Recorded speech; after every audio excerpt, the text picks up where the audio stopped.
Good morning to all of you. I can see about 12 students have joined. If you really want to be benefited from a presentation which is being made online, I would suggest all of you to log in on time. Because you all are at home now, right? So it is always better to log in on time. If I say 10:30, if all the students join at 10:30, then all will know what we are going to talk about. Right? Today,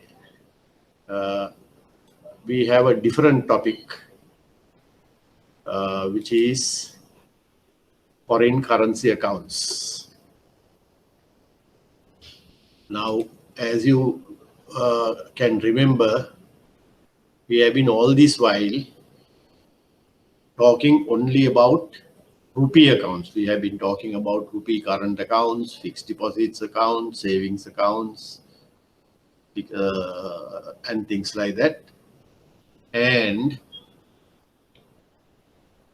we also discussed different types of customers and what are the precautions that we take when we open an account, because the banks must prove if some problem crops up at a later stage. You would have heard that certain people who are dealing in narcotics have opened accounts and transacted large amounts of money through those accounts, sometimes getting university students involved in that. Now, I believe the banks involved have been careful in those while opening those accounts, because if they have not done the know your customer procedures, which we have been talking about, and customer due diligence, anti-money laundering, countering financing of terrorism, all those procedures, if the banks have done, then there is no need to worry. But if they have not done, it will be a big issue for the bank. So now today we are talking about foreign currency accounts. Now remember, in foreign currency accounts also, know your customer, customer due diligence, anti-money laundering, and countering of financing terrorism are applicable. They could be applicable in a big way with regard to foreign currency accounts, because you are dealing with certain people who are overseas. So if you happen to be a bank and if you happen to be in charge of foreign currency accounts, you must always bear in mind that even in the case of foreign currency accounts, those risks are there. So today's session is on foreign currency accounts.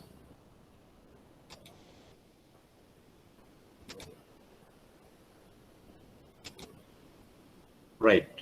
Now, in the foreign exchange market, now we call it the domestic foreign exchange market. That means in Sri Lanka, we are having within our country a foreign exchange market, right? You can see this market like you see a supermarket or something like that. You can see what is happening, but transactions take place without parties seeing each other. Right? Now, this foreign exchange market has two sides to it. One is the client or retail market, as you can see from this presentation. right? This includes transactions involving individual or institutional customers. You know, I think you can understand this, right? Individual customer means any human being is an individual, right? Institutional customers, they can be proprietorships, partnerships, limited liability companies, clubs and societies, government corporations, NGOs, all those things come into the category of institutional customers. Now, we have been talking about those things previously, right?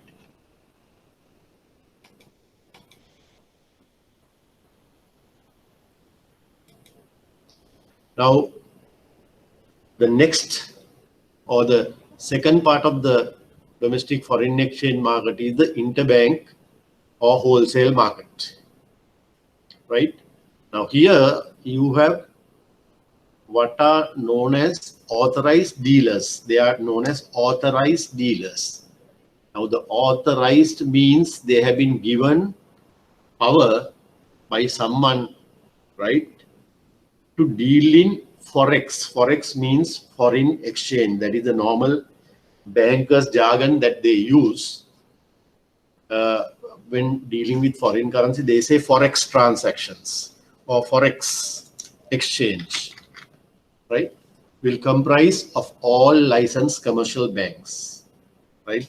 Each and every licensed commercial bank, be it the Sampath Bank, Commercial Bank, HNB, Hong Kong Bank, or whatever, they have got authority from the Central Bank of Sri Lanka to deal in foreign exchange. Now, in Sri Lanka, you can't deal in foreign exchange without having a permit from Central Bank of Sri Lanka, right? When you get that permit, you will become an authorized dealer. Now, in that market, right, by having a market, you allow various currencies, right, different currencies to be converted into our currency, that is, let's say US dollar, convert to Sri Lanka.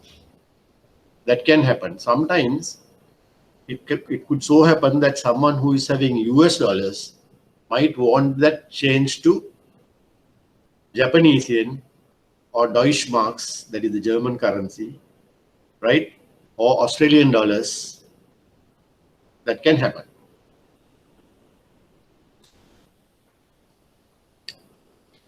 Now, for that to happen in the market, there should be what is known as foreign exchange liquidity. Foreign exchange liquidity means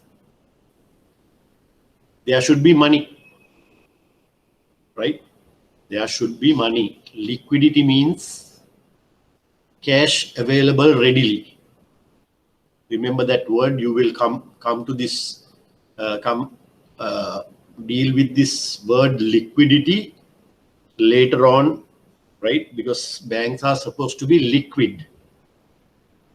That means the banks must have cash when their depositors ask for those money, right? That is what by liquidity, a liquid bank means, or a liquid company means they have assets which can be converted to cash very quickly.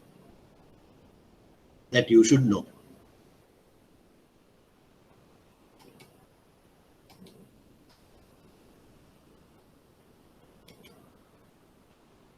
Now, main functions of the foreign exchange market, as I told you, is one is to convert currency from convert currency of one country into currency of another country. What I just mentioned a little while ago, converting Sri Lanka rupees into, US dollars into Sri Lanka rupees can happen in the foreign exchange market. Same way, US dollar currency can be converted to pound sterling, that is the currency of Great Britain or UK, I believe that is understood. Then by having the foreign exchange market, right, it helps to minimize the risk arising from changes in the exchange rate through various derivative products. Now don't worry about this word derivative products much, because you will not be asked what are derivative products. Okay, we'll come to that later. I have given in the handout or in this presentation itself, I have very briefly mentioned what these derivative products are. Derivative means you derive something from another. Now, derivative products might be certain things derived from a commodity like gold, aluminium, coal, like that, right? So derivative products are financial instruments which are backed by another asset in some other form. Now, the features of, right, the foreign exchange market is to help people to import goods, right? To import goods, you need funds. So funding imports is that. Converting export proceeds. Now, you know, Sri Lanka exports a lot of things. We export garments, tea, rubber, coconut. So our buyer abroad, right, they will pay in foreign currency, US dollars.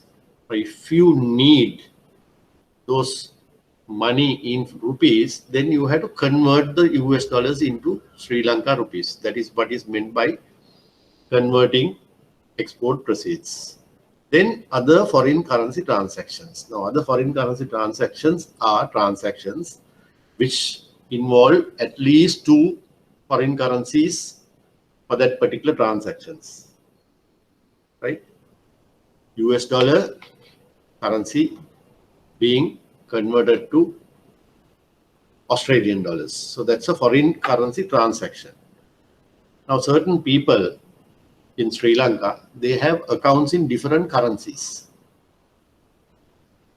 right? Some people have Australian dollars, US dollars, sterling pounds, right? Japanese yen, like that they have for various requirements they have. If they want, if they find that in one of the accounts the balance is low and there is a unwanted balance in another account in a different country, different currency, they can ask the bank, okay, please debit my US dollar account and convert that money into sterling pounds and credit that money into sterling pounds because I had to do a transaction. So that is possible. But there are risks also in the foreign exchange market.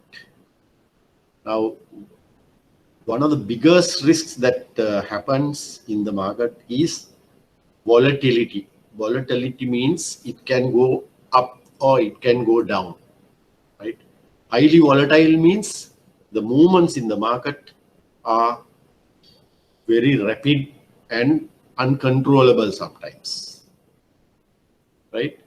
Now, sometimes you would have heard rupee value, rupee has depreciated. That means in terms of another currency, the value of the rupee has gone down. That can happen. Suddenly, a particular currency's value can drop. And if you have assets in that particular currency, if the value of that currency drops, the total value of that asset can come down in a matter of hours or in a matter of days. Okay. Now, a good example is gold. Gold also is subject to wide fluctuations in the price. The market price, sometimes it rises, sometimes it crashes. So the people who have invested in gold benefit if the value of the gold increase. Similarly, they will lose a lot if the value of the gold comes down. So if the volatility is excessive, that means the movements are very high. It would create instability. Then there is no stability. That means instability, unstable in the foreign exchange market, and thereby would affect the value of foreign currency assets and liabilities of individual institutions. It could happen to an individual or individual institutions, right? It could affect both assets or liabilities. Now, sometimes you have to pay 10,000 US dollars, let's say, to somebody, and the value of the rupee drops, right? So then you have to pay more for this currency. The rupee depreciate means another country's the value of another currency has increased.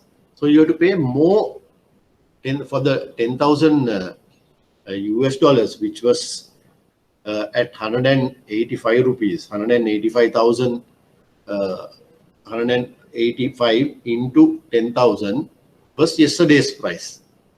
If the value has decreased, depreciated, you might have to pay at the rate of 187 today.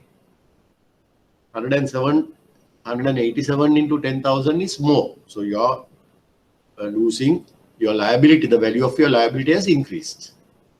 Then there are derivative instruments available in the foreign exchange market, which are known as swaps. Swap is one currency being converted to another currency, right? Options means you can do something whenever you want. Make the point by point in the PowerPoint ticket.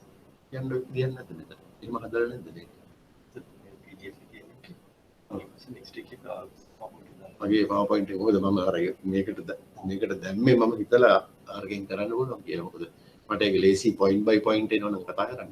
කමනේ. Next time let me have my PowerPoint presentation. Adui.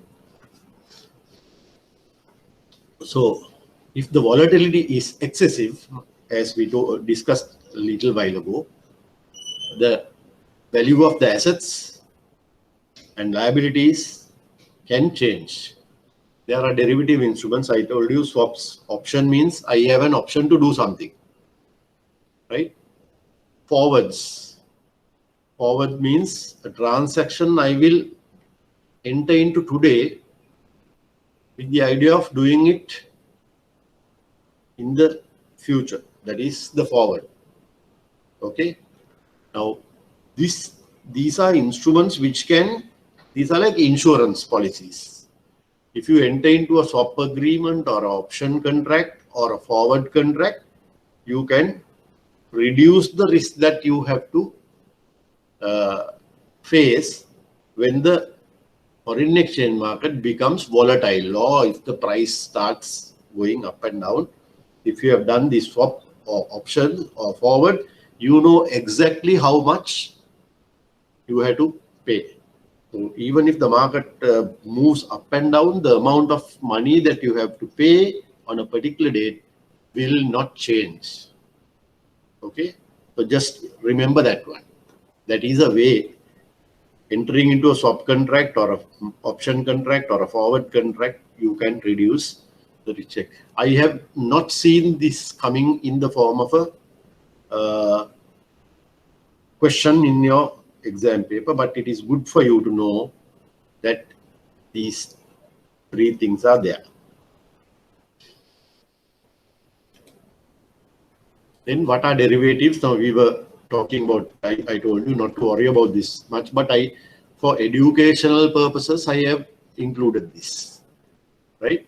Derivatives are securities whose value is determined by an underlying asset on which it is based. I told you there is some asset.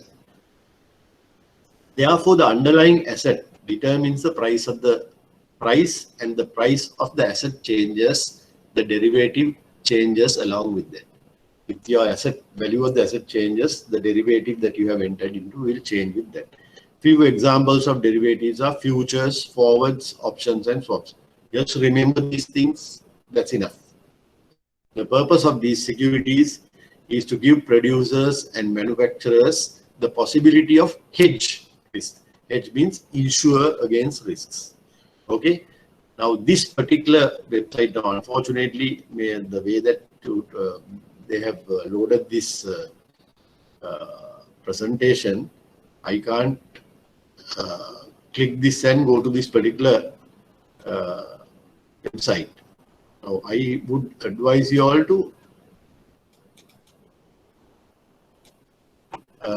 check this website, because this has explained all these things which are given in just 4 sentences in greater detail.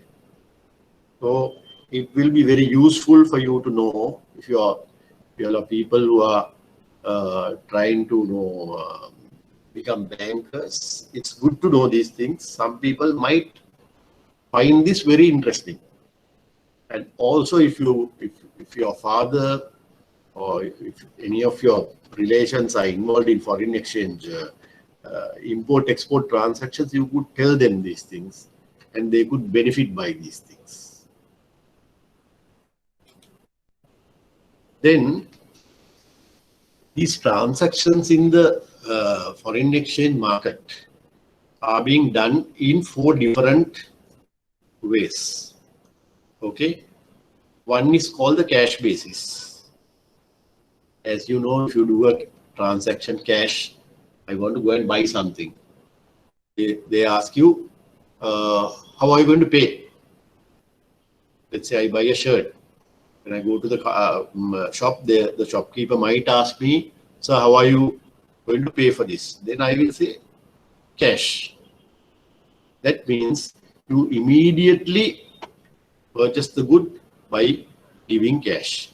Similarly, in the foreign exchange market also, when you say cash basis, you have to deliver, right? Immediate delivery of purchases or sales of foreign currency on the same day.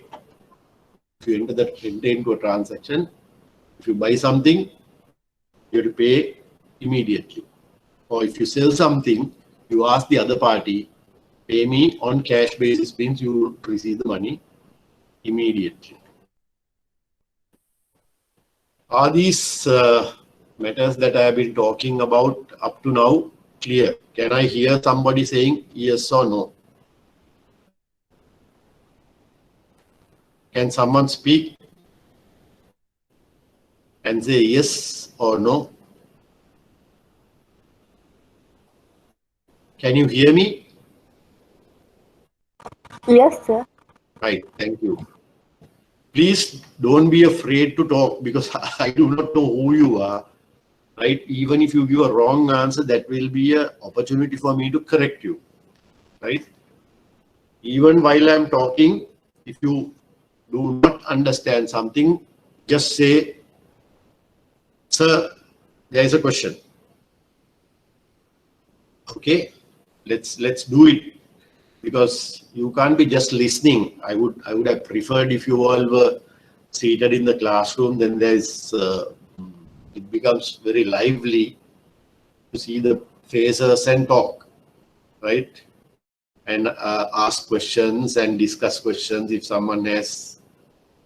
Unfortunately, when we do classes online, that facility we don't have. So next one is TOM basis. TOM basis, this TOM stands for tomorrow. Okay. Now in the business of foreign exchange, right, it means the transaction, either you buy or sell the relevant foreign currency on the next business day. Now, if somebody entered into a transaction on Friday on TOM basis, the transaction will have to be concluded on when? On Monday. Okay, Friday, business day, Saturday, Sunday are not business days. Next business day is Monday. Spot basis, right? Now here, instead of Tom, spot means there are 2 business days involved. If we enter into a transaction on Monday, if there are no intervening holidays, right, the payment for the goods that we are buying must be made on Wednesday. Or else, payment for the goods that we are selling must come on Wednesday. Right? These are very, very well accepted basis of doing transactions in foreign currency. Then forward basis. Purchase or sale of a foreign currency at a price specified now, with the delivery and settlement at a future date exceeding 2 business days. Okay. Now, what happens is,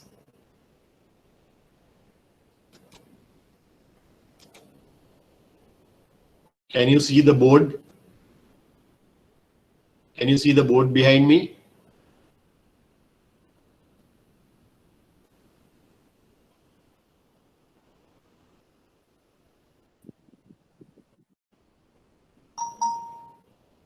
Yes, there's a question from Mohammed Dilshan. Sir, after this, can you explain the recent swap facility of CBSL with RBI? Like, what does it mean? Good question. Thank you for asking this. Now, what happens is that we will buy some dollars with the idea of repaying it in some future date.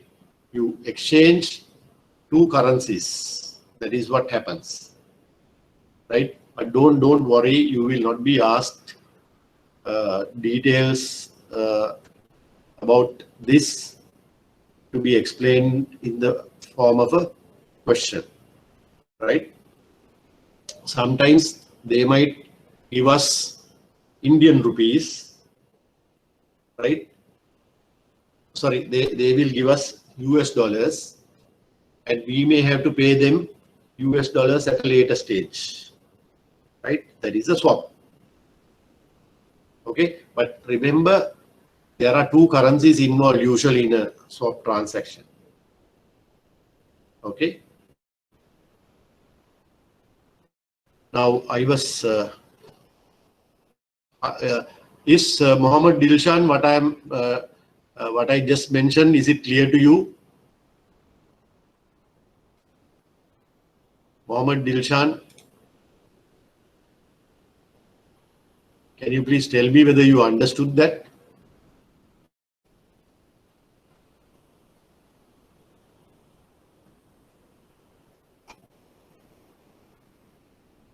Maybe we would have, the Sri Lankan government would have told the Indian government, right? You give us Indian rupees and we will pay you back in US dollars at a future date. Is that understood? Please tell me whether you have understood. Right, okay. Anyway, don't worry much about this thing. Now, usually what happens in a bank, I will tell you further to understand further. Now, commercial bank, let's say, has to pay for a transaction in US dollars. But they are short in US dollars. But they have a lot of sterling pounds, right? So what they would do is they will give sterling pounds and buy US dollars with the idea of changing the position after a month or so. They know that they will get US dollars. At that time, they can give back the US dollars and get their sterling back. Is this understood? Please tell me whether it is understood.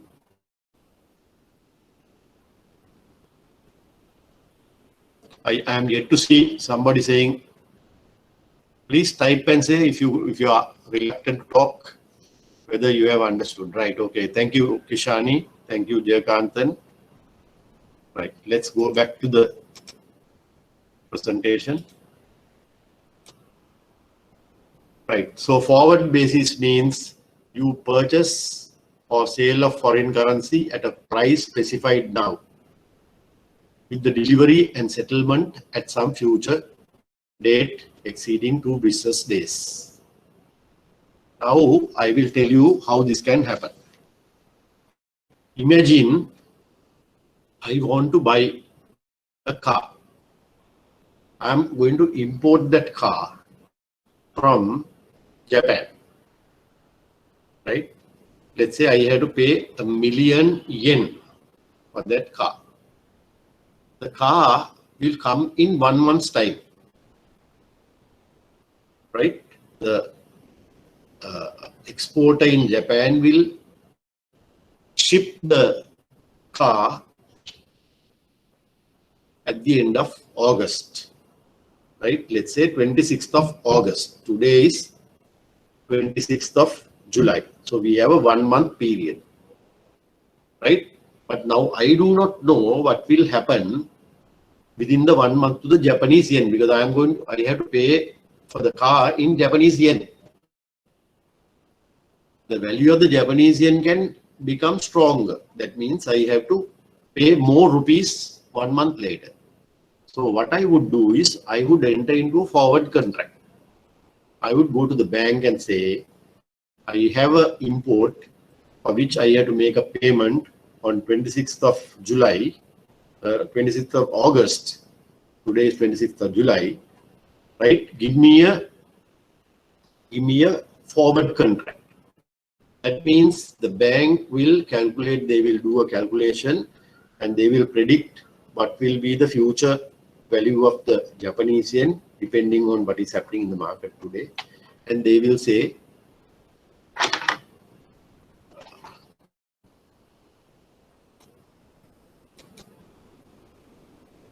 can you see the board? Can someone say that the board can be seen? Yes, right. Okay. So today is 26th of July 2020. I go to the bank and I tell the bank my import is coming on the 26th of July, August, sorry, 2020. Okay. Now this is the car coming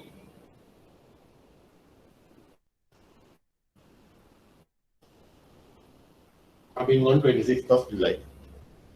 I tell the bank today. Now imagine today the value of the Japanese yen is 105 rupees. This is not the exact value, right? This is, let's say this is US dollars. Yeah. Let's say for this car you have to pay in US dollars. Okay, the code for US dollars is USD. Today, the value of the US dollar is rupees 185. Okay, now the way the transactions are taking place in the market, the prediction is for the US dollar to go up in the future. So you want to safeguard yourself. So you go to the bank and say, give me a rate, forward exchange.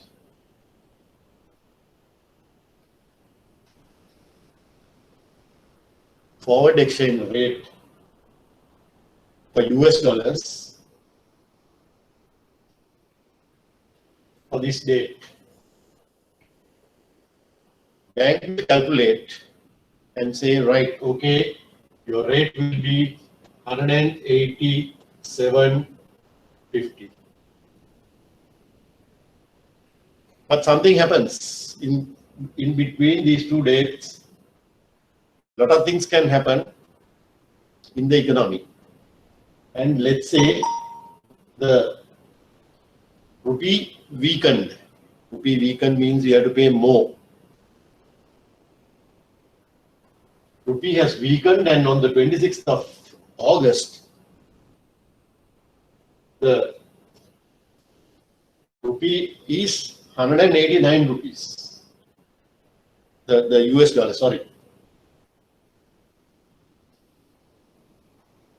Right? Now, if you did not enter into this forward exchange contract,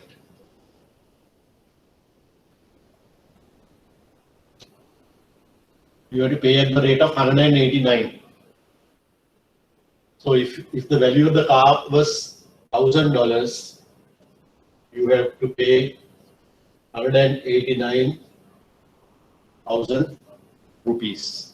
But luckily you have gone to the bank and got a rate 187.50.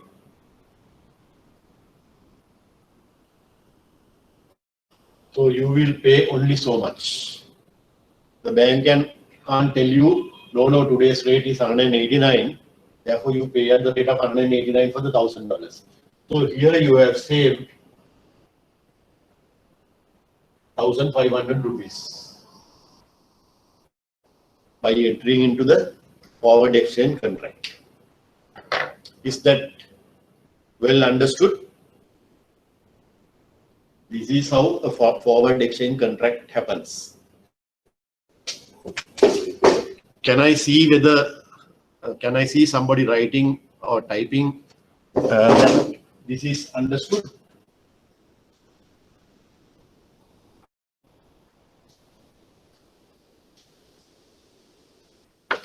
Right.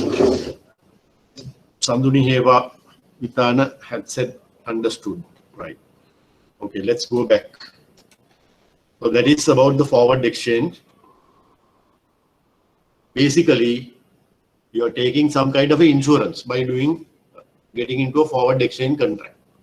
You know exactly how much you have to pay, but it can happen the other way also. The rupee can appreciate and the value of the dollar on the 26th of August could have been 186 also. Then you are losing 1 rupee and 50 cents because your rate was 187.50 forward rate. So you have to take a chance. Normally, the rupee had been, the value had been always depreciating. Right. Monitoring the activities of the domestic market, right? We have a floating exchange rate system since 2001. That means the rate can, like in the ocean, it can float, right? It can go up, it can come down like that. It will happen depending on the demand and supply, right? Right?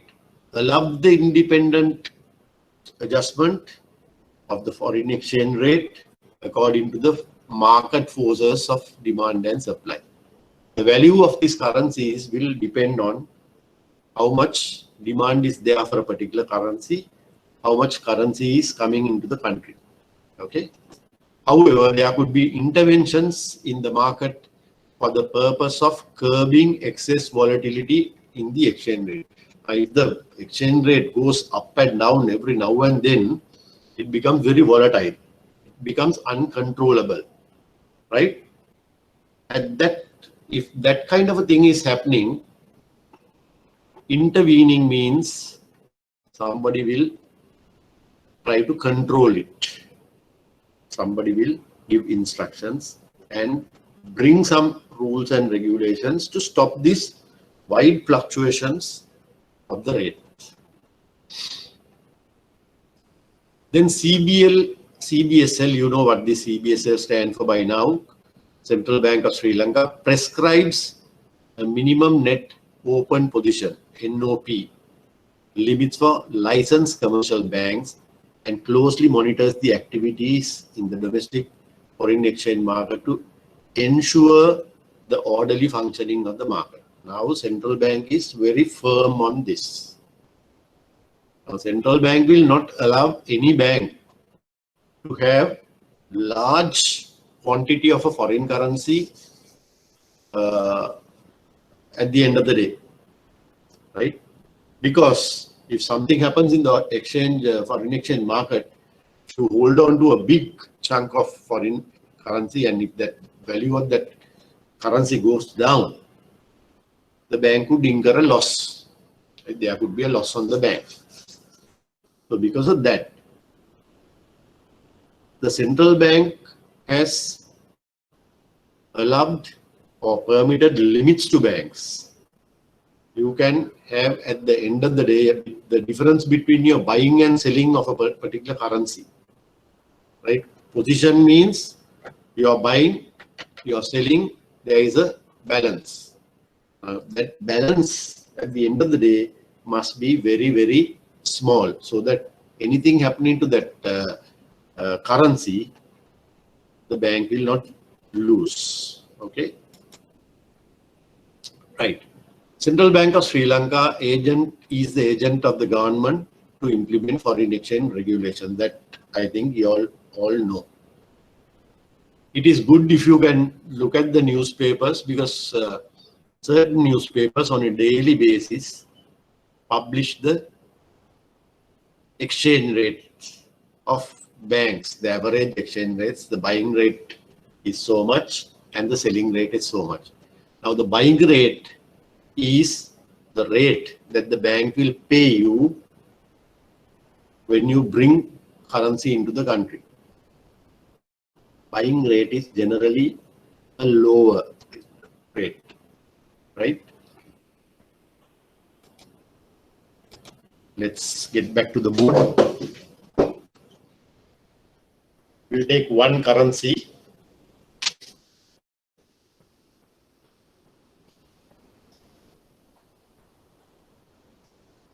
You can see that, right? Okay, US dollar.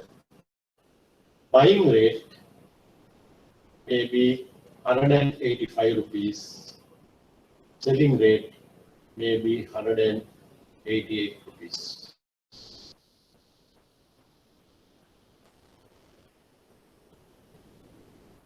If somebody sends you a check in US dollars, the bank will buy that at the rate of 185 per US dollar. But let's say my son who is studying abroad, I have to remit US dollars. He needs money. Then when I go to the bank and say I want a bank draft to be sent to my son's university, bank will quote, you say quote. Quote means you give a price.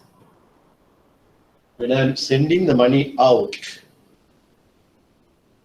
when I send a bank draft or a telegraphic transfer or whatever, bank will give me this rate. Now there is a difference between buying rate and the selling rate. Here you can see there is a 3 rupee difference. This is called the bank's exchange profit.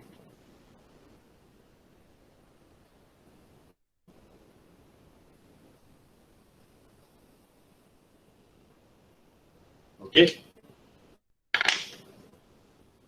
Banks make money by doing transactions, foreign trade transactions. We call it international trade.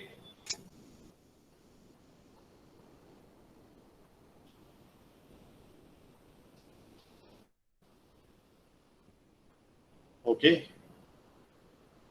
Else forex trade.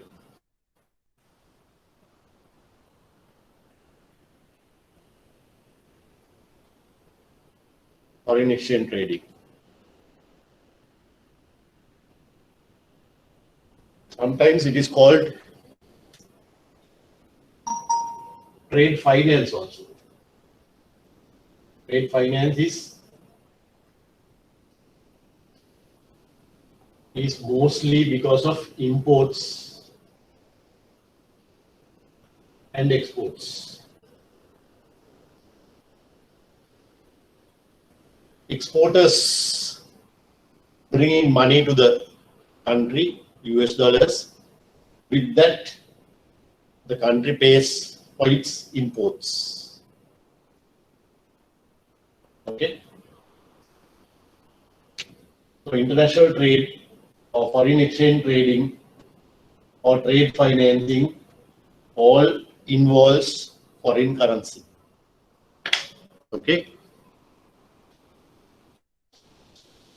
Now you know about buying and selling rates. You know what is foreign exchange. Yeah, someone is saying, please explain it again. Can you let me know what you want me to explain again, please?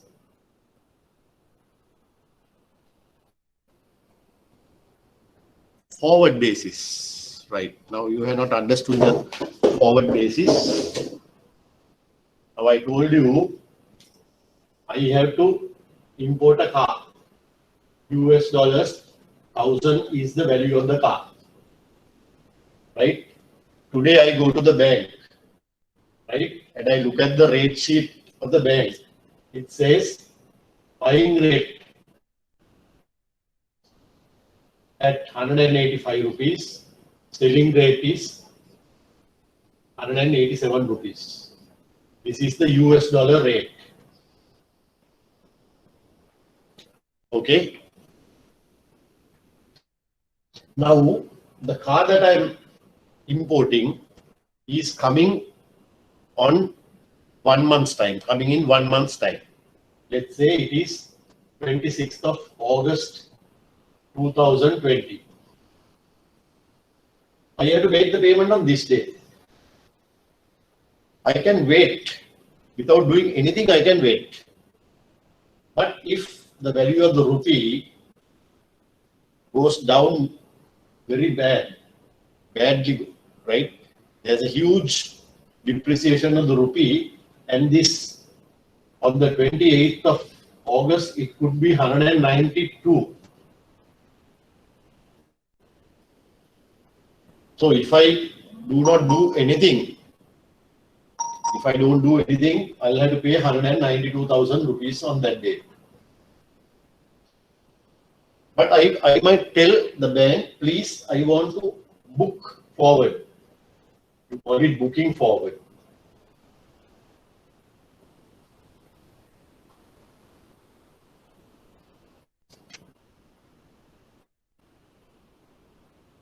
I will say, I am getting down a vehicle, I have to pay $1,000, but I have to pay that $1,000 on the 26th of this thing. I don't know what's going to happen to the Sri Lanka rupee, right? Therefore, I want to enter into a forward contract. Please, I am interested in booking forward.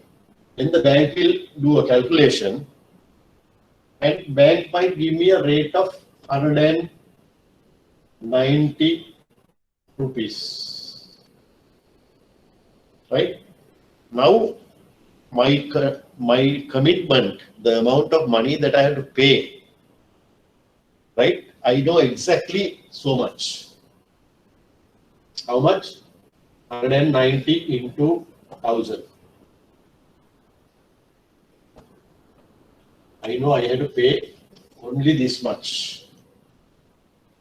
If I did not book forward, I would have had to pay more than that. 190,000 only I had to. I know that I had to pay on 26th of this thing, but I did not do. The rupee had weakened.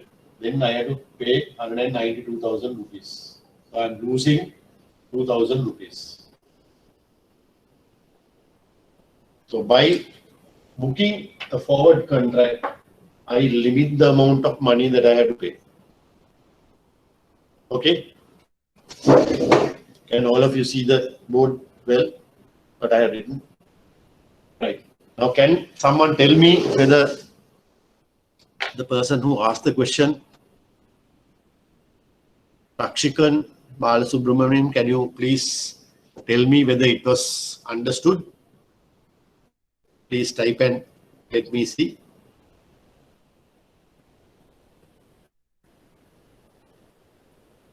Right. Thank you. He says it is clear. Good. Right. Right. Licensed commercial banks or LCBs and licensed specialized banks, I believe you know the difference between these two, and I think your previous lecturer would have told about the difference between these things. Are authorized dealers. I told you that the central bank gives you authority, right?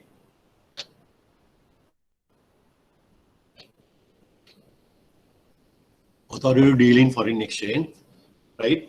They are the only people who can carry out foreign exchange transactions in Sri Lanka, right? And can you all see me? Do you all see me? I don't know. I'm not very familiar with this. Can someone say whether you can see me or not? Can see or can't see? Or you hear my voice only?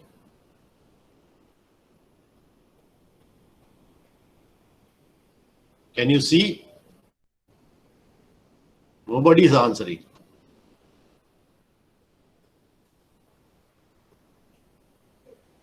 Hello, can someone say whether you see me? Yes, sir. We can see. Can see? Yes or no? Yes, sir. Ah, right, can see. Right, thank you. I'm not sure. The technology part of it, I'm not very conversant with. Right. Authorized dealers are giving banking license, right? Under the Banking Act number 30 of 1988. Then Direction number 3 of 2017 under Foreign Exchange Act number 12 of 2017 issued by Central Bank permits authorized dealers to open and maintain foreign currency accounts. That is understood, no? Right. So the bank has given power to the banks. The central bank has given power to licensed commercial banks and licensed specialized banks the authority to maintain foreign currency account, open and maintain foreign currency account for customers. That is what it means. Foreign currency accounts which are open to permitted to be opened are called personal foreign currency accounts, business foreign currency accounts, inward investment accounts, and outward investment accounts. Now, I have given some website web addresses, right? Right. Let's go to the Sampath Bank website.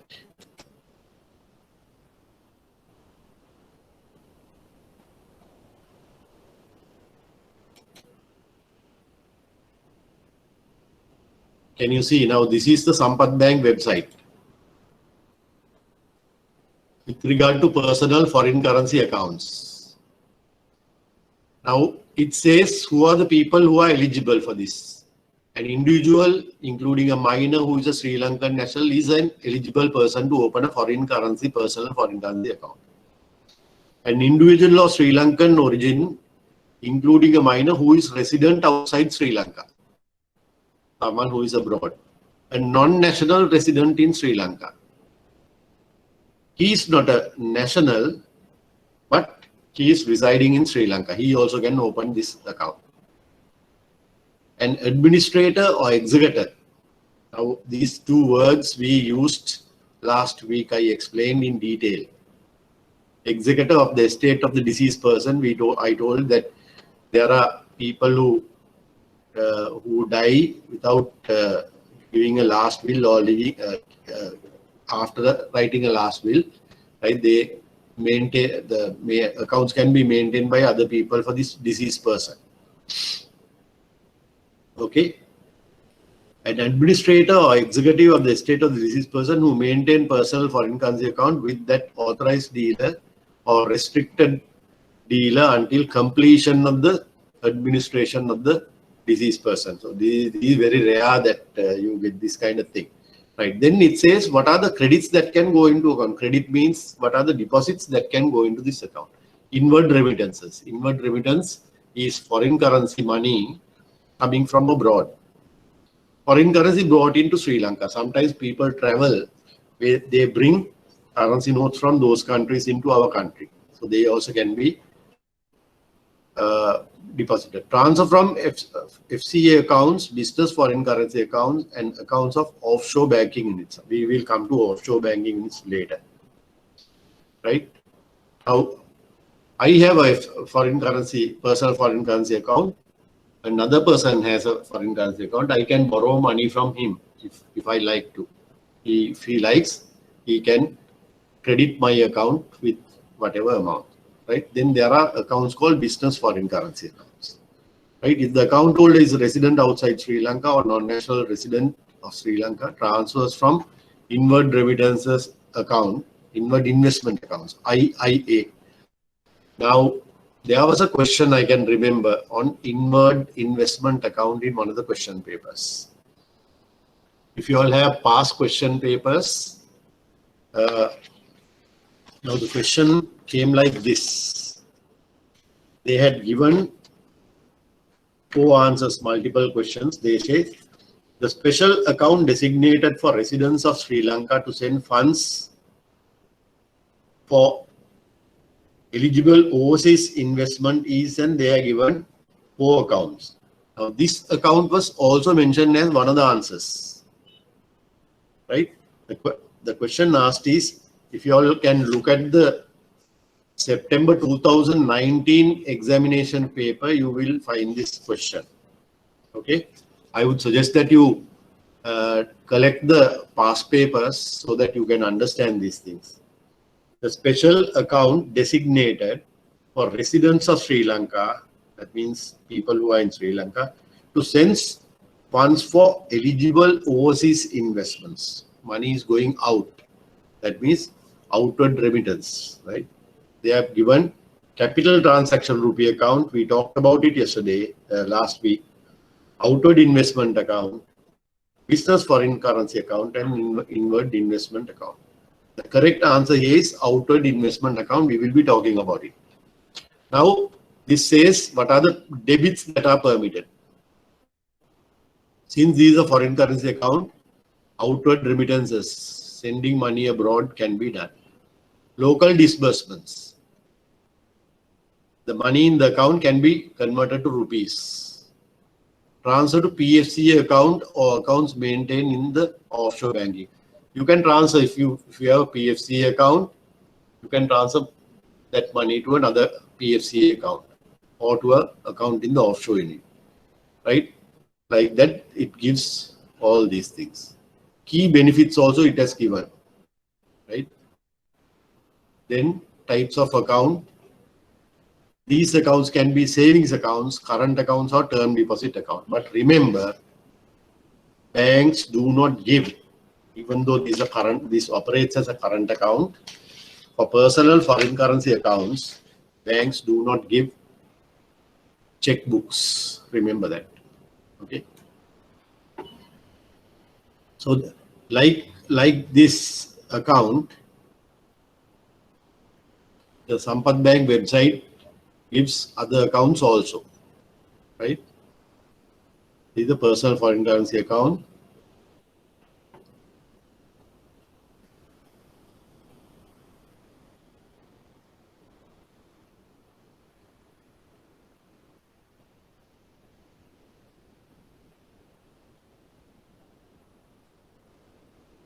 Then the same website has business accounts also. Other accounts that we are talking about. Personal foreign currency account is there. If you go to the same website, you can see. Now, this is another website of a bank. Okay. This is about inward investment account. Everything is explained. Who are the people who are eligible to open these accounts?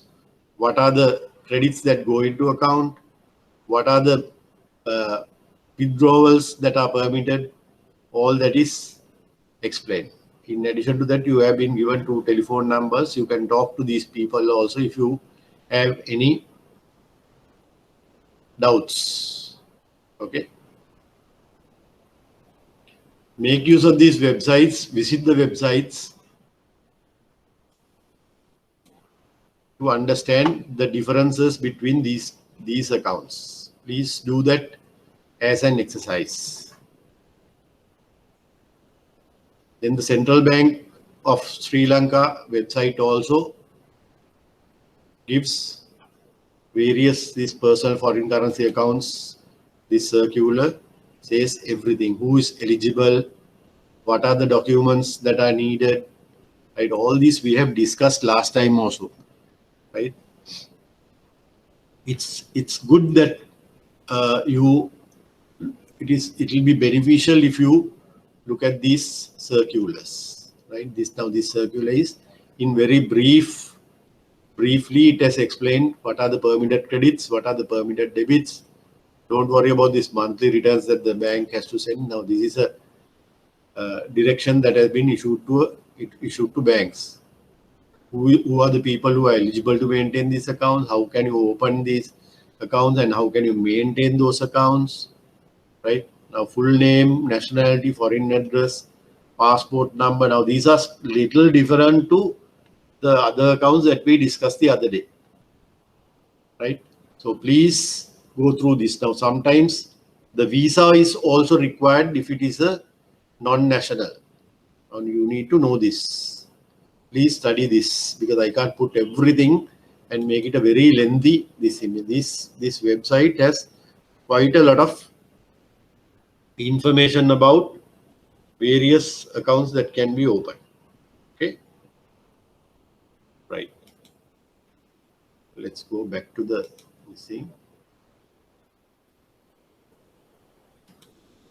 Then key features of the personal foreign currency accounts. Although I showed you the Sampath Bank website, I have just written.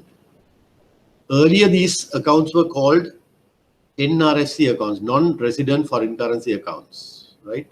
Or resident foreign currency accounts, or resident non-national foreign currency and non-resident non-national foreign currency accounts were there in the banks those days. All that have been reclassified and the new name is personal foreign currency accounts, right? These are special accounts opened and designated in foreign currencies. Now remember, these are not Sri Lankan rupee accounts. These are foreign currency accounts. There are accounts which can be opened in US dollars. All the currencies are mentioned here.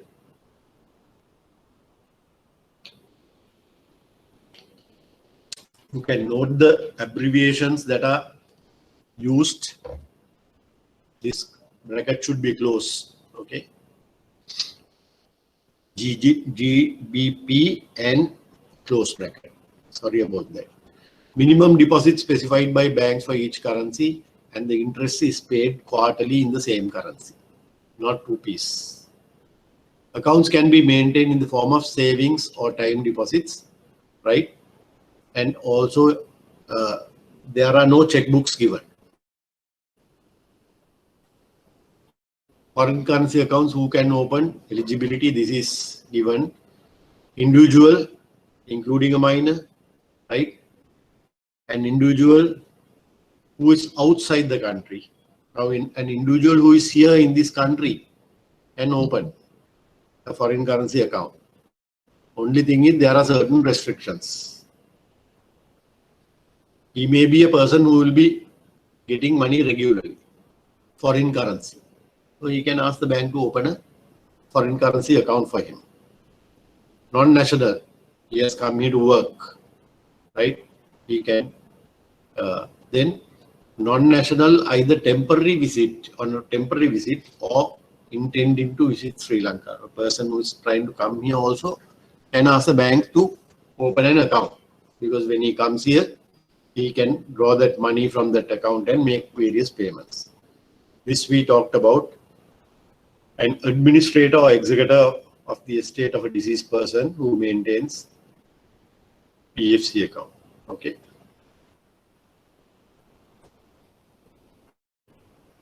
Information and documents I showed you. Sampath Bank account the website shows this. Central Bank has shown this.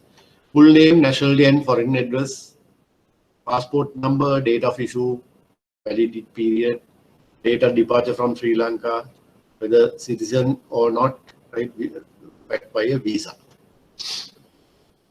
This is for a Sri Lankan national who is outside Sri Lanka. All these things they have to give. They have to prove that they are gone out of country. That immigration rubber stamp on the passport is the proof, right? Then visa. Sometimes you are gone for employment abroad. Then you are given a employment visa. You have to send a copy. Information and documents required to open account. A non-national resident in Sri Lanka. That means this is not a Sri Lankan, but this is a national of another country.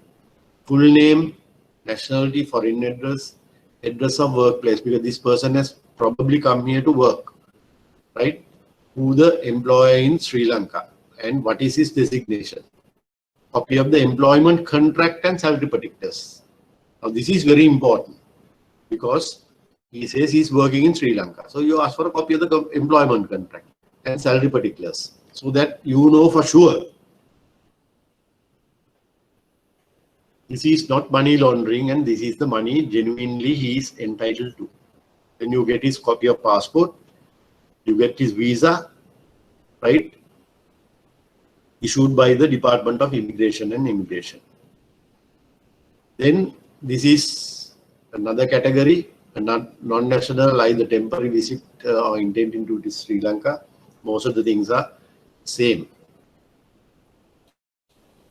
Credit permitted to foreign currency accounts, I briefly mentioned earlier, right? Telegraphic or SWIFT. Now, this has come in the form of a question earlier. They have asked,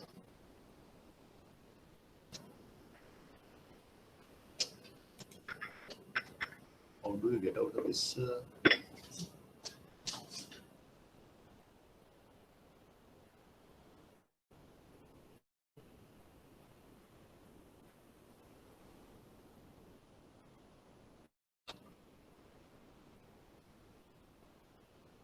Exit.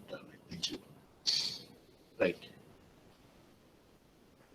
Now this has come in the form of a question some time ago. They have given the word SWIFT and asked what is SWIFT. Right? Remember, SWIFT is the fastest way of transferring money from one country to another country. It goes in a matter of seconds. Even telegraphic transfer, same.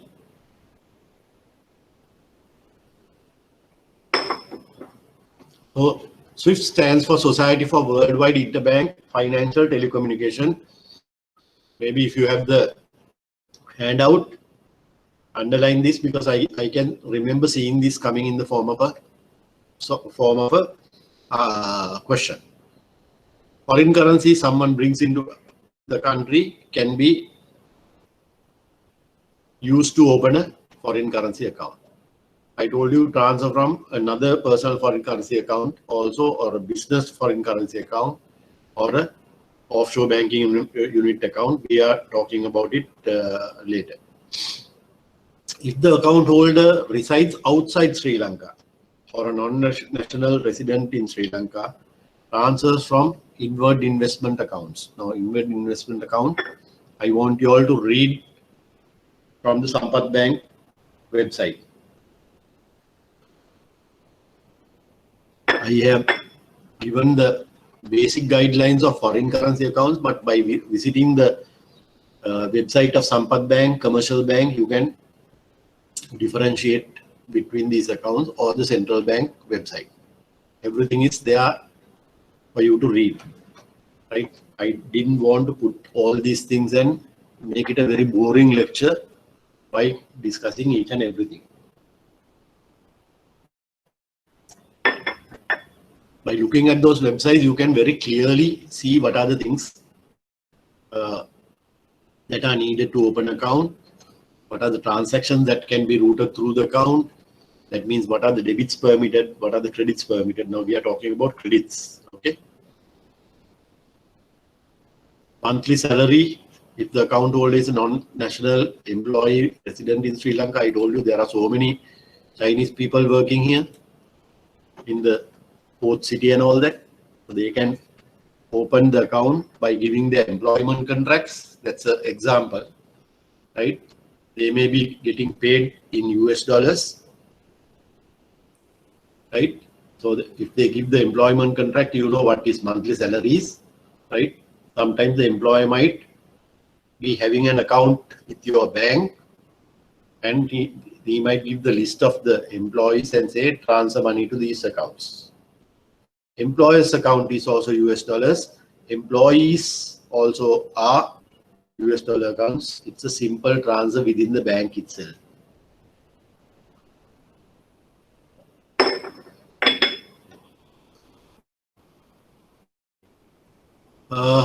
Can someone let me know whether you understood this? Quickly, can someone speak and say whether you have understood? Please.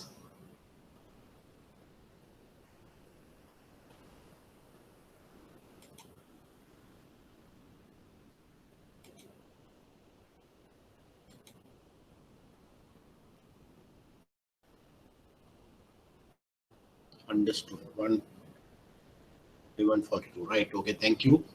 Right. Let's go back.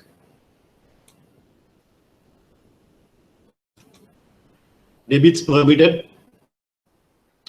One way of getting the money in your account is a debit, right? You can go to the bank with the passport, right? And tell the bank, my account is with you. When you regularly go, they will know why you're coming, right? My account is there in your bank. I want to withdraw money. So that's one way of, one type of debit, right? Sometimes there are ATMs displaying the Cirrus or Visa logo in the currency of the country. If you got ATMs like that, you can withdraw. Now, I have withdrawn money. I can't remember which country. I think it was in Australia, right? Gone there with my credit ATM card. I had rupees in this country. I wanted to draw Australian dollars. So I inserted and asked for, I can't remember the amount, $500 or whatever. And the Australian dollar currency notes came from that ATM in that country. Okay. Then when I came back, I saw that the value the bank has calculated, applied the selling rate and debited my account here, because I had money at the account. Then you can provide written instructions to pay another party. Example is family expenses, right? It happens. Now some of these Chinese nationals who are working here, they give letters to the bank, debit my account and remit to my wife who is in China, $1,000 or whatever amount. By submitting an application to the bank with instructions to make outward remittances in foreign currency. Remittance going out is known as an outward remittance. For instance, if I have a dollar account and if I want to make a payment to a friend of mine in another country, right? I can easily tell the bank, normally you are not allowed to send money abroad. But if you have a foreign currency account, you can send the money. So that having a foreign currency account is an advantage in that sense. And if I'm traveling abroad, if I have a foreign currency account, I can ask the bank to give me some currency notes, but they have limits for the issuance of currency notes. Okay. other foreign exchange account, the other accounts which are maintained in foreign currency are listed above the previous slide. I want students to visit the website of a reputed commercial bank. I have made it easier by giving you the websites. If you have the internet access, all you have to do is to click those and visit the website and be familiar. The relevant directions issued by central bank appear on the website under these things, right? Only thing, I don't have the link here. Otherwise, I could have shown you this, the difference between these three. My recommendation for you all to understand what are these accounts, go to the Sampath Bank website. Now, this is another important section of this lecture. Nostro and Vostro accounts. Now, these are terms that are used by bank, right? Now, banks, in order to facilitate transactions of customers, they also maintain accounts with other banks. Okay. Now, for instance,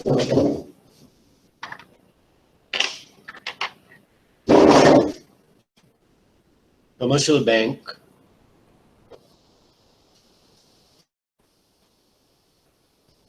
or Sampath Bank or whatever, or HNB,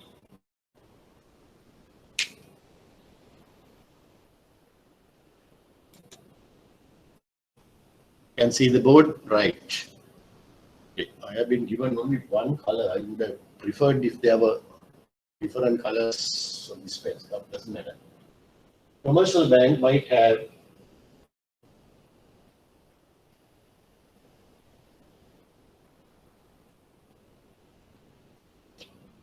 a US dollar account.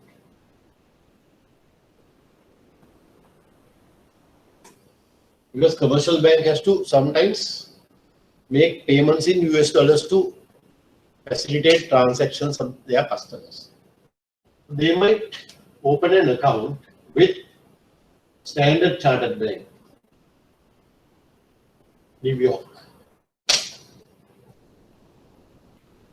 Commercial bank will call this account I work for commercial bank, our account with them. Okay, it is called a Nostro account.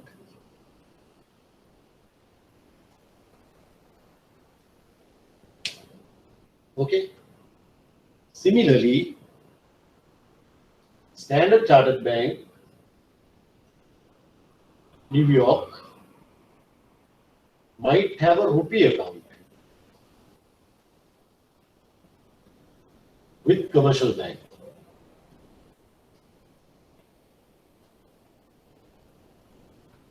This is our account with them.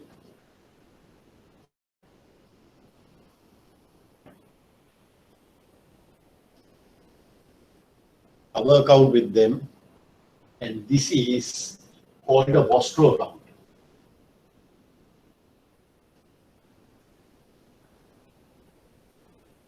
Very important that you know the difference between these two. It has come in the form of a question earlier, if I am not mistaken. I hope you will read the previous question papers and find out what are the questions that are attached to this area. Nostro account is our account with them. Vostro is the opposite of that. Their account with us.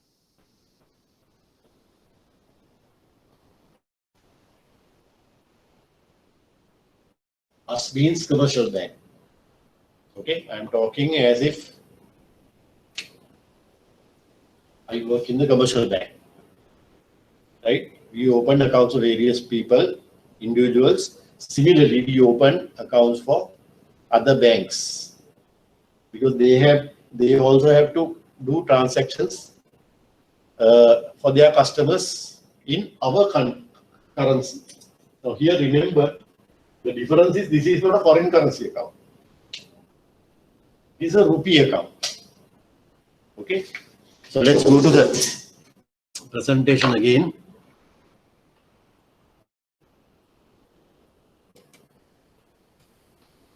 Nostro and Vostro are terms used to describe the same bank account. The terms are used when one bank has another bank's money on deposit. Remember, these are used in the case of accounts maintained between two banks.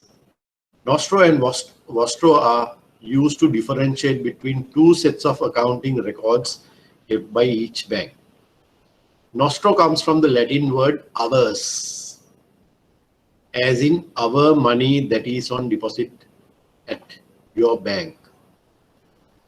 Our money, not Sri Lanka rupees, in another bank, in the currency of that bank, in the currency of that country. Vostro comes from the Latin word yours, as in your money that is on deposit at our bank.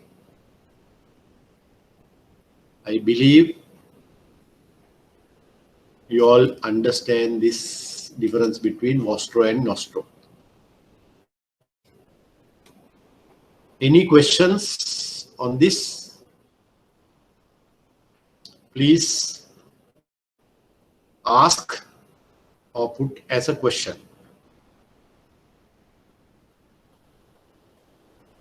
Can I proceed? Can I go ahead if you have understood? A practical example of having a Nostro account, right? Now, commercial bank will take, always I take commercial bank and as an example. Can see what I write here, right? Yes, okay. Commercial bank,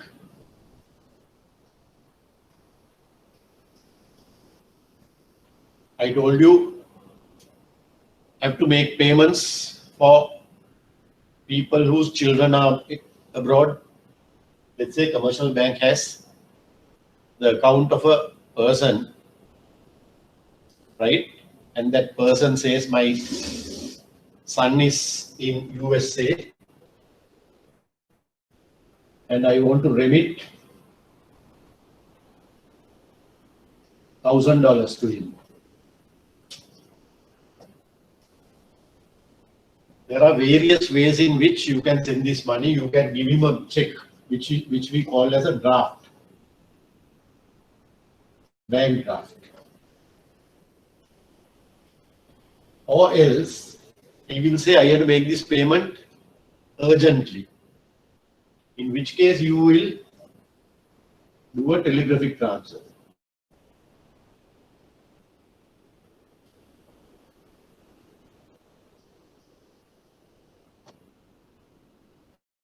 Money, if I remit the money today itself it will go to this thing. Now to do these things, commercial bank must have money, US dollar account,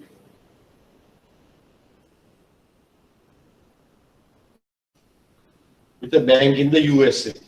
So let's say commercial bank has a US dollar account with Standard Chartered Bank, New York. Okay. Now, if we are in commercial bank, this is our account with them. Our account with them. Okay? Because if we issue a bank draft to this customer, when this bank draft goes to his son, he will go to the university and give the bank draft. University will deposit it to their account. Then that bank, the bank of the university, will send it to Standard Chartered Bank, New York. Standard Chartered Bank, New York will debit the account of commercial bank with $1,000 and pay the university. I believe this is clear. Can someone confirm? Right, okay, thank you.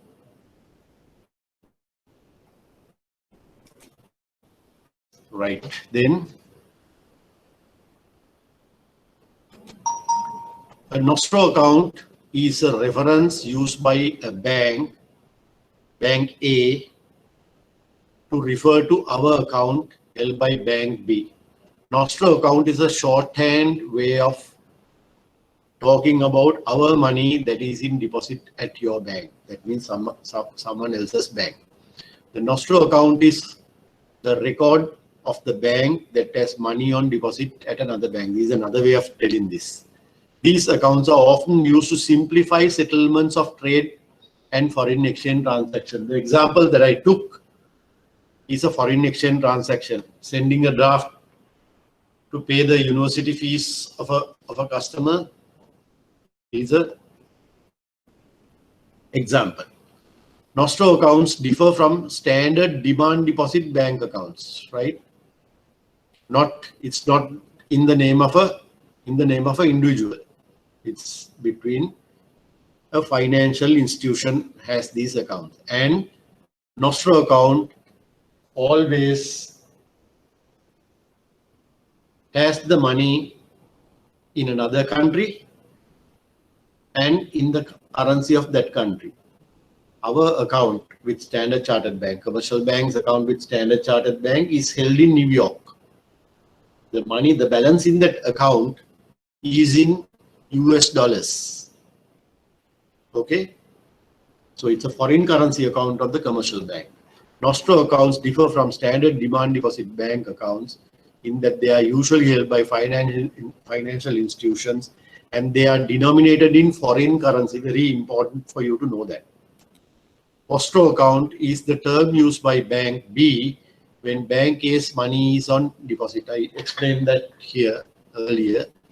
Nostro is a reference to yours and refers to your money that is on deposit at our bank. The difference is that our bank accounts are rupee accounts for that bank because they have various payments to be made in Sri Lanka rupees. So they will maintain a rupee account here. Now an example, I'll give an example.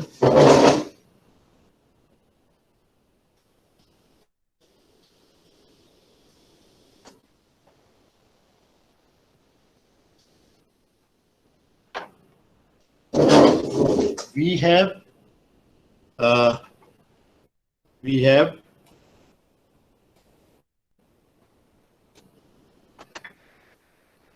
Sri Lankans employed abroad. For instance, let's say we have people working in Kuwait.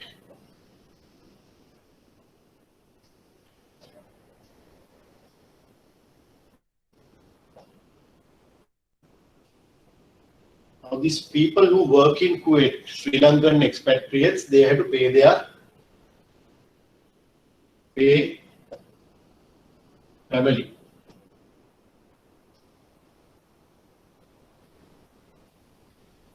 Right? They can, if they want, they can send a US dollar draft. But they can send money also in rupees for convenience.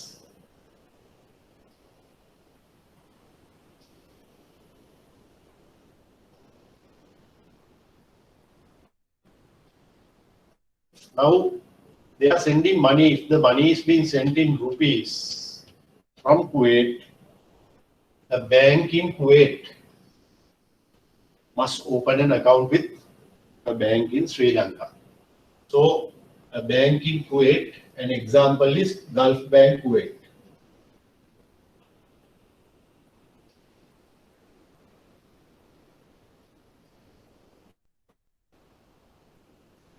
This is a real bank. Now they will have an account,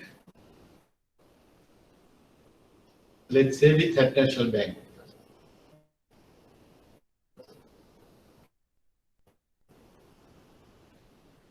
So at National Bank will have an account. The name of the account is Gulf Bank Kuwait. The balance in this account is in rupees.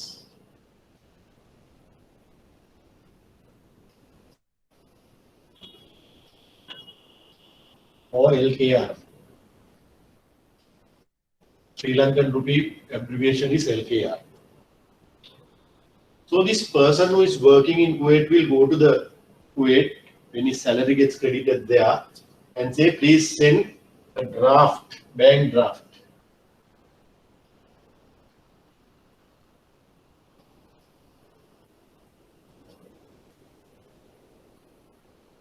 For 10,000 rupees to pay the family.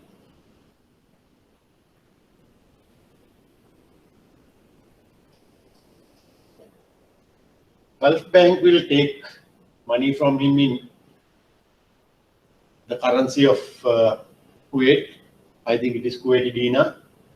They will accept dinars and give him a draft for 10,000 rupees. This person will send this bank draft, Gulf Bank Kuwait, by mail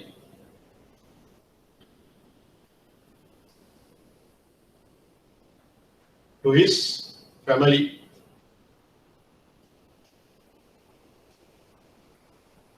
When this mail is received, there is a draft there. Gulf Bank Kuwait, here the name of HNB will come. So the family member will go with this draft to HNB.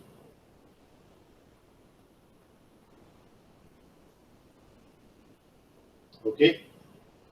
This is step number 1. This is step number 2. This is step number 3. Okay. You will go to HNB with this check. What HNB will do is they have the account of Gulf Bank.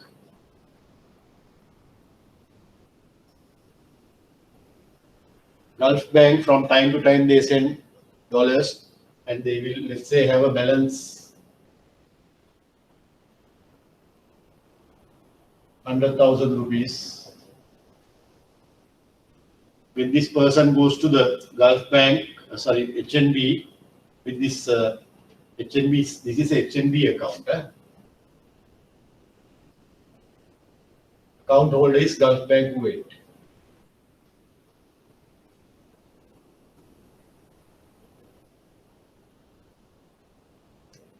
They will debit this, let's say the draft number is 3578. They will debit Gulf Bank Kuwait's account with 3578, 10,000 rupees. The balance will come to 90,000 rupees.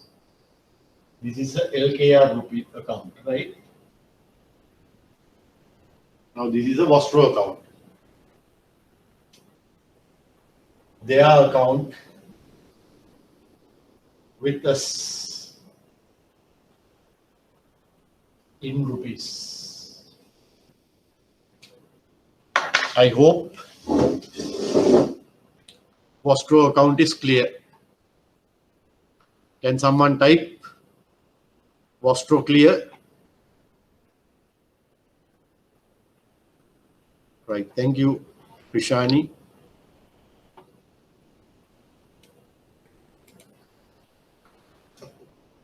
Vostro account is like any other account held in the bank. The account is a record of money or owed or maintained by a third party, typically another bank, but it can be either a company or an individual.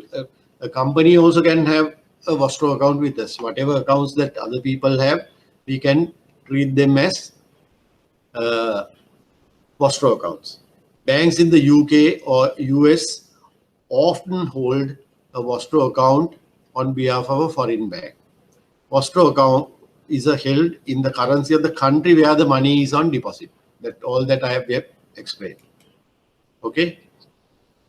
Keep this in mind because this could be a question. Then offshore banking. Offshore means it is not within our shores. It is overseas.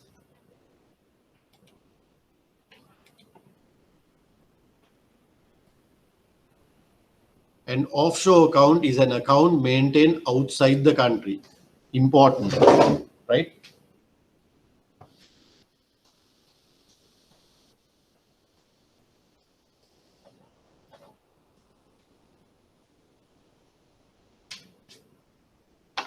if I have an account with another bank in the US, that's for me, it's a offshore account, right? Because it is not maintained outside the country of residence of the account holder. My country of residence is Sri Lanka. I'm the account holder, but the account is maintained outside Sri Lanka. Offshore banking units, OBUS, accept deposits in non-resident currency and lend such funds, grant loans to those who are entitled to operate offshore accounts. Okay. Now we will see who can open accounts. Now what happened in a little bit of background to this is that in 1977, under the presidency of late Honorable J.R. Jayawardena, the Sri Lanka economic activities were liberalized. Liberalization of the economy proper has taken place in 1977. At that time, right, various reforms were introduced in Sri Lanka. Economic liberalization introduced at that time marked a watershed in the country's economic policies. That's something very radical, very new thing that happened. New policies transformed the closed, tightly controlled, inward-looking economy pursued from 1970 to 77. This is the time Mrs. Siribama Bandaranaike was, I believe, was the Prime Minister at that time, into a market-oriented, outward-looking one. Earlier, we had a lot of controls with regard to money, foreign currency being sent out of country, tightly controlled. It was liberalized in November 1977. Now, there were certain things that happened between this period, 1979 and 1988. At that time, foreign exchange control regulations were relaxed. FCBUs, foreign currency banking units, or overseas banking unit. Earlier I told you, banks were permitted to open FCBUs, establish a FCBU in the bank itself in 1977 under a scheme formulated by the Monetary Board. Monetary Board, do you know what is the Monetary Board? Monetary Board is the group of people who controls the central bank's activities. Regulations applicable to FCBUs were spelled out in Part 4 of the Banking Act 30 of 1988 issued by Central Bank. Now, this is another document that I would recommend that you have a look. If you go to the Central Bank website and type Banking Act 30 of 1988, you can see this document. So you can go to Part 4 and you can read about this. FCBUs were subsequently renamed Offshore Banking Unit. Now we do not call it FCBU. Now we call it Offshore Banking Unit. Authority and guidelines applicable to offshore banking unit business. Authority comes from the Monetary Board or the Central Bank. Only commercial banks licensed to carry out offshore banking activities under offshore banking scheme formulated by the Monetary Board.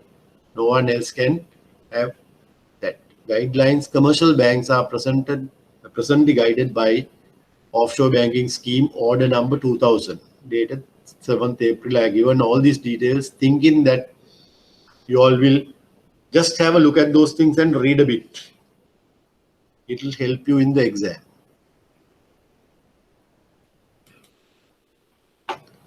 Applicable to FCBUs, benefits. There are certain benefits, right? Free from exchange control regulations. Now, there are no, if you have a foreign exchange FCBU offshore account or a foreign currency banking unit, right? You are not subjected to various exchange control regulations. Now, I will tell you, there are certain things about regulations about remitting money abroad. right? There are rules and regulations. Certain things are not permitted. Now, if you have a FCBU account and if you have a balance in that account, right, those regulations don't apply to you. Then there are tax benefit for exporters. Then there are customs duty benefits to FCBU account holders. Now, in the FCBU, not only you can deposit, you can borrow also, right? For borrowings, the rate of interest is attractive. Exchange rate fluctuations will not affect the investor. Now, earlier we were talking about volatility of exchange, right? Here it doesn't happen because this money is maintained in that particular currency. Balance is in US dollars. You will convert it only when you want. This is no reserve requirement. Now, reserve requirement is something that was very widely spoken about in the recent past.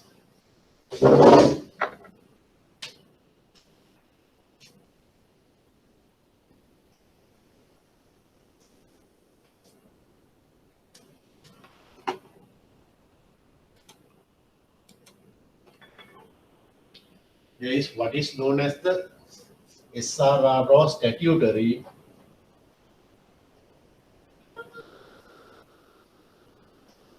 reserve requirement.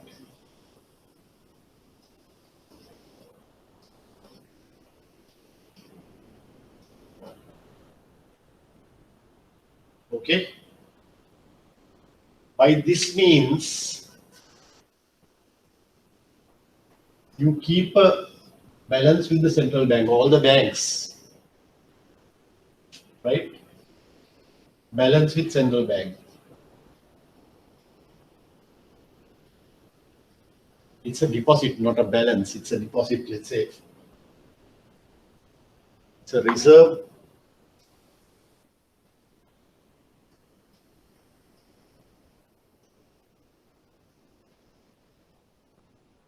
Right? This is a regulation. It's a requirement.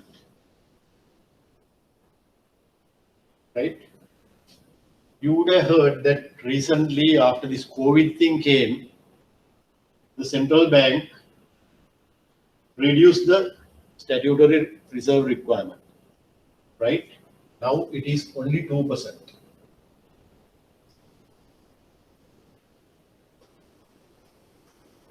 Before that, it was 4% earlier. By this means, rupee deposits with commercial banks, out of that, you have to keep 4% with the central bank earlier. 4% of LKR deposits. Which means if somebody comes and deposits 100 rupees with you, you have to keep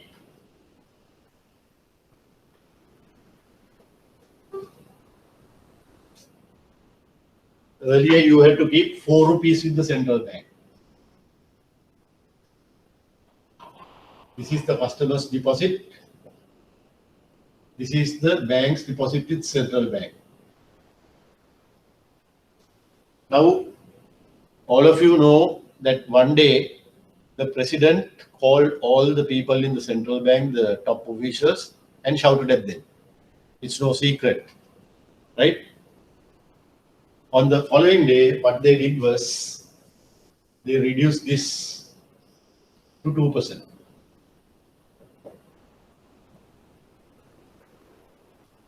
Because of this, if a bank has 100 billion rupees,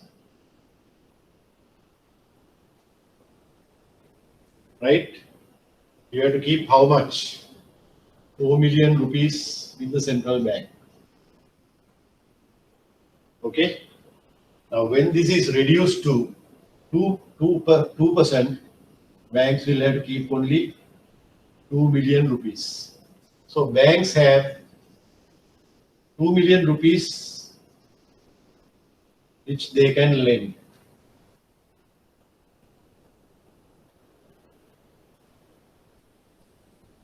Right? All of you would have seen this in the papers, heard this over the TV. So this is the statutory reserve requirement. Now for FCBUs, no statutory reserve requirement because these monies are in foreign currency. I told you only rupee deposits are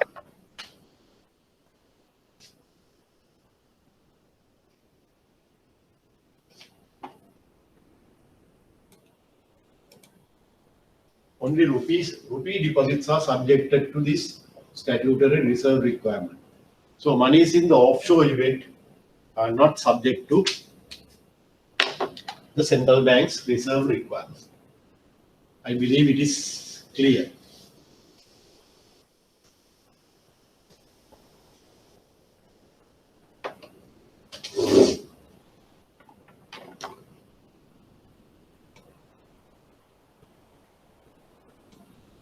Right? Then the other things, who can open FCBU accounts? Now, generally, most of these FCBU accounts are maintained by business enterprises, approved by the Board of Investment. You know this free trade zone in Negombo. Most of those companies, not most, all those companies, almost all, have FCBU accounts with one bank or the another. Then non-resident companies or individuals also can have, and exchange houses can have FCBU. Exchange house is not a bank, but it's a place where they accept deposits and remit money abroad, and they do all those things, right? FCBUs of other countries also can have FCBUs in Sri Lanka. Then resident companies approved by the Exchange Control Department. Exchange Control Department is the authority on this matter. Then the requirements to open accounts, remember all these things. Whatever account that you open, you have to go through these things. You'll have to do the customer due diligence.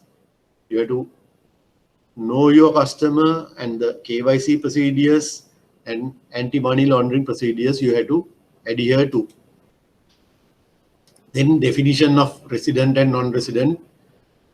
Resident means someone who is residing in Sri Lanka, individual who is not a citizen of Sri Lanka but who has been in Sri Lanka for at least 6 months and continues to be or intends to be in Sri Lanka, all these things. So these are not very difficult things to understand. The company incorporated in Sri Lanka. Now, for instance, John Keells Limited or Cargills Limited. It's a company incorporated in Sri Lanka, right? It's governed by the written law of this country, right? So that's a example of a branch, subsidiary, affiliate, extension office, or any other unit of a company or other judicial person established under the laws of any foreign country but operating in Sri Lanka. Meaning of non-resident is an individual, company, body corporate, or any other judicial person or any unincorporated body not included in the definition of resident. If you do not fall into this resident definition, you are a non-resident. Basic regulations to carry out business of offshore banking units. Accounts are maintained in designated foreign currency. I told you in the personal foreign currency we were talking about earlier, there are certain currencies. Similarly, here also US dollars, Deutsche marks, Japanese yen, British pounds,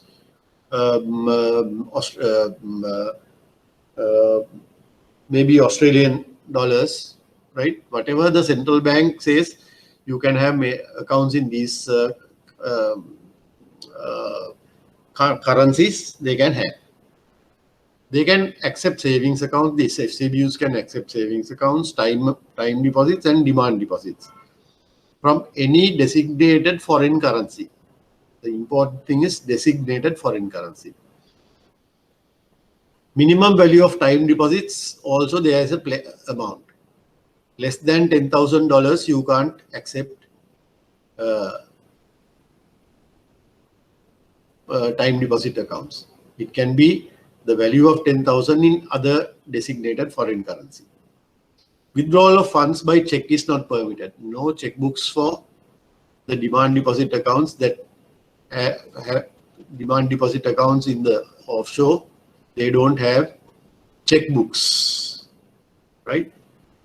These foreign currency banking units can borrow any sum in designated foreign currency from a non-resident. If someone is willing to lend money, they can borrow. And also, they can extend accommodation to any non-resident or in any designated foreign currency. Extend accommodation means grant loans and overdrafts. Okay? Not accommodation means not to provide a room to sleep. Right? Granting loans and overdrafts by a bank is called in another way extending accommodation. Okay? Then basic regulations to carry out business unit of FCBUs.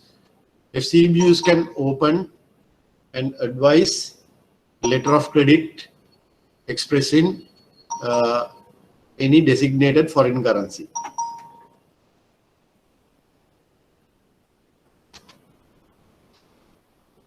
Then I think later on we will be talking about these letters of credit, not today, right? I do not know whether I would be taking up that lecture or whether Mr. Srikanth will take it up.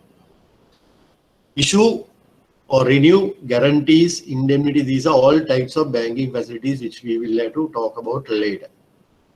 Acceptances expressed in any designated foreign currency, engage in any transaction in any designated foreign currency with another offshore unit or offshore unit in another country. Engage in any transaction authorized by the monetary board with the approval of the minister in a designated foreign currency. What are the designated foreign currency? I think these are the same currencies that we spoke about under the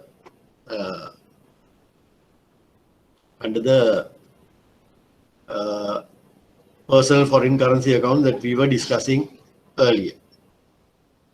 Now, this I think I have mentioned Banking Act number 30 of 1988. I suggest that you all read that. Then there's an order number 2000 dated April, issued by the Bank Supervision Department with regard to FCBUs. Then look at these websites, Bank of Ceylon, Sampath Bank, Ceylon Bank. You can get some information about FCBUs. So that brings us to a closer about foreign currency accounts, which was the topic of the lecture today, right? We have exactly 6 minutes. If there are any questions, I'll be very happy to answer those questions. 6 minutes are there.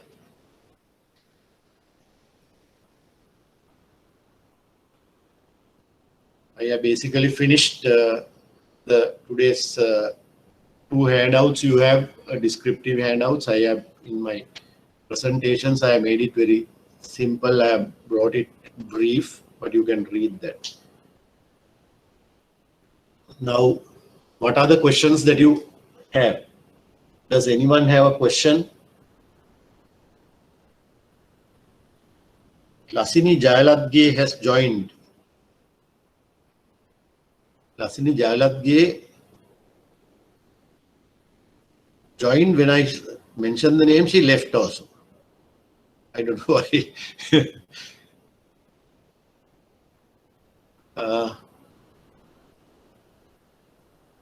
How about any questions?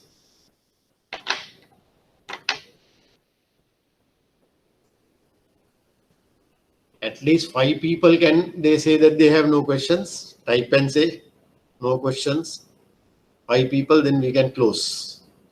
We have 5 minutes, so 5 people, if they say no questions, I will close.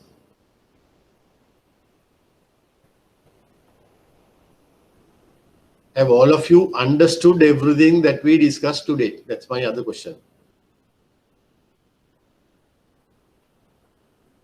So there is a problem with my internet connection. Lasini Jayasinghe says, I'm sorry to hear that. I hope you were able to listen to the lectures what I did. Right. Then only one student had said no questions. I'm waiting for another 4 people. 2, 3. All clear, sir. No questions, sir. All clear. Right. Right. Okay. So with 4 minutes to go, I want to tell you, I have given my email address to all of you, but I am yet to receive at least one question from any one of you. That means have everything been very clear so far? It's very strange that you have, I can't believe that you understood everything what I said. Is that right? So once again, those who have not taken down my email address,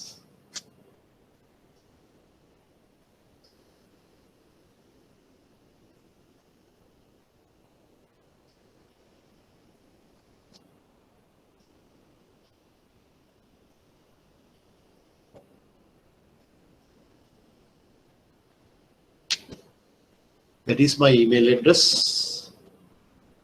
Take it down, and even I don't mind anyone asking questions on my mobile.